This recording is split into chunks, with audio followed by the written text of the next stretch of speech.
नमस्कार मंडळी, मी अर्चना दिघे तुमचं सगळ्यांचं स्वागत करते क्रेझी स्पाइस हाऊस हे आपल्या यूट्यूब चॅनलवरती। तर आज मी बनवणार आहे गाजरचा हलवा। तसं तर सगळ्यांना गाजरचा हलव्याची रेसिपी माहिती असते आणि जो तो त्याच्या पद्धतीने बनवतं, पण माझं रेसिपी थोडीशी वेगळी आहे। तर काय वेगळं आहे तर तुम्ही ते व्हिडिओ शेवटपर्यंत नक्की बघा, म्हणजे तुम्हाला समजेल काय आहे ते। तर सुरुवात करूया चला। असं इथे तर मी कढई घेतली, कढईमध्ये ते तूप टाकून घेतले चांगलं गरम होईपर्यंत।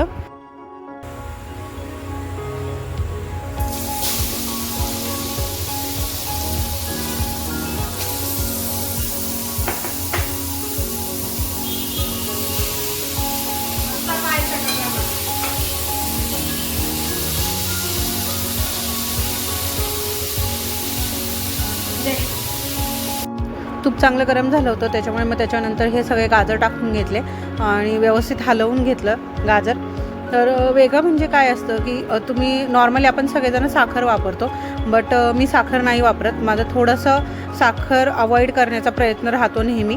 तर मी इथे साखरेऐवजी गूळ वापरणार आहे, जेणेकरून अगदी ज्यांना कोणाला डायबिटीज वगैरे असते किंवा जे जास्त गोड नाही खात ती लोकंसुद्धा अगदी आवडीने गाजराचा हलवा खाऊ शकतात आणि खूप छान लागतो।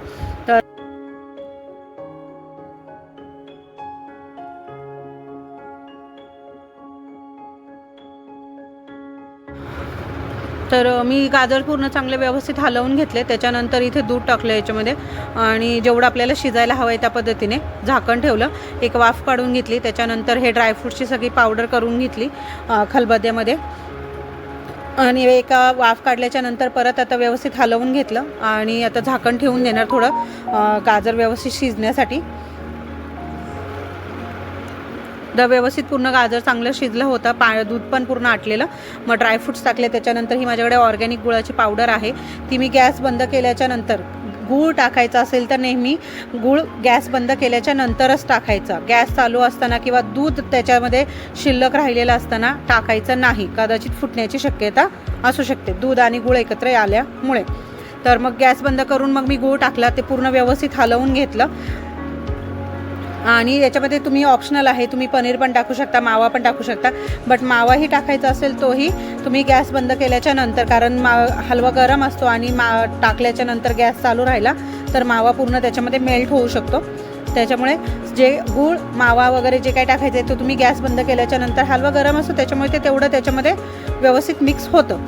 तर मग मी इथे प्लेटमध्ये गाजरचा हलवा काढला, त्याच्यानंतर वरती ड्रायफ्रूट्स टाकले आणि हे मावा पण टाकला। तुम्ही लिटरली सांगते एकदा ट्राय करून बघा, गूळ टाकून हलवा बनवा, खूप छान लागतो आणि टेस्ट वेगळी येते त्याच्यामध्ये। तर व्हिडिओ आवडला असेल तर नेहमीप्रमाणे व्हिडिओला लाईक करा, शेअर करा आणि अजूनही चॅनलला सबस्क्राईब केलं नसेल तर सबस्क्राईब करा। भेटते तुम्हाला पुन्हा नवीन व्हिडिओमध्ये, बाय। आणि व्हिडिओ कसा वाटला किंवा गाजरचा हलवा तुम्ही केला की नाही केला हेही नक्की कमेंट बॉक्समध्ये सांगा।